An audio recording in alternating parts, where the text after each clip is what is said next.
Good day everyone, we are the Group 2 from BSHM 2B of ASU Calibo. I am Jasmine Garcia together with Chanizel, Renasa, and Clea Tarazona. Today we will be presenting our topic entitled Gender Interests and Needs in Development.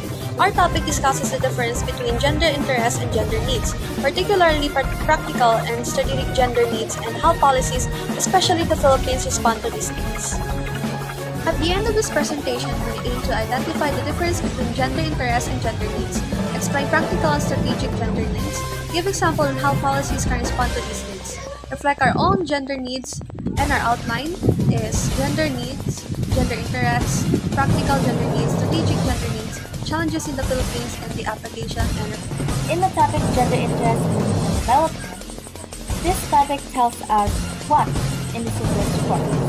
So this topic tells us that not all women have the same needs, and that development programs must understand the difference between immediate survival needs and long-term economic needs.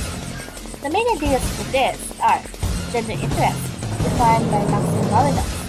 Interest shaped by a person's social position in society. Not all women share the same interests, and in gender interest are turned into gender needs through planning. Second are gender needs, such as practical gender needs, immediate survival needs, and based on women's daily roles as a mother, caregiver, and worker. They need food, healthcare, employment, and clean water. Of course, this improves living conditions but do not change inequality. Second, the strategic gender needs. This is the term developed by Caroline Moser, focusing on eliminating women's subordinate position and aiming for gender equality, women's empowerment, equal decision-making power, and ending discrimination. These transform social structures, of course. And most important concepts to remember are gender interest, sponsorship by social gender roles, practical gender needs are immediate survival needs, strategic gender needs, long-term equality and empowerment needs, gender division of labor, traditional roles assigned to men and women, gender mainstreaming strategy of including gender perspective in policies.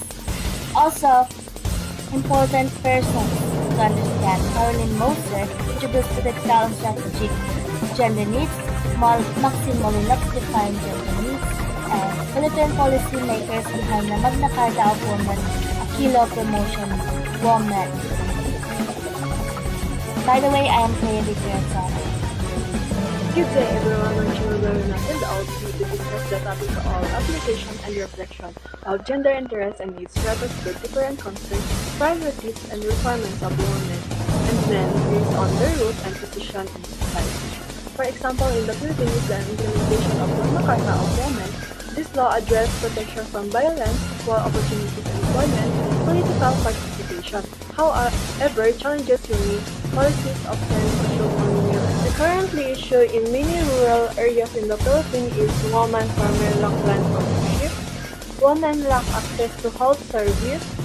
If government program only provide food assistance but not only address land ownership or leadership opportunities, inequalities continues.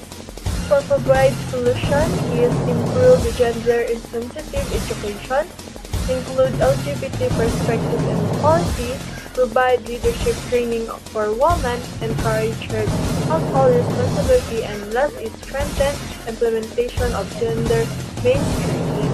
From our personal reflection as a student, we think our needs are simple education, safety, opportunities, but when we analyze deeper, we realize we also need equal treatment, freedom from stereotypes, equal voice in decision-making. Understanding gender needs help us become more aware and responsible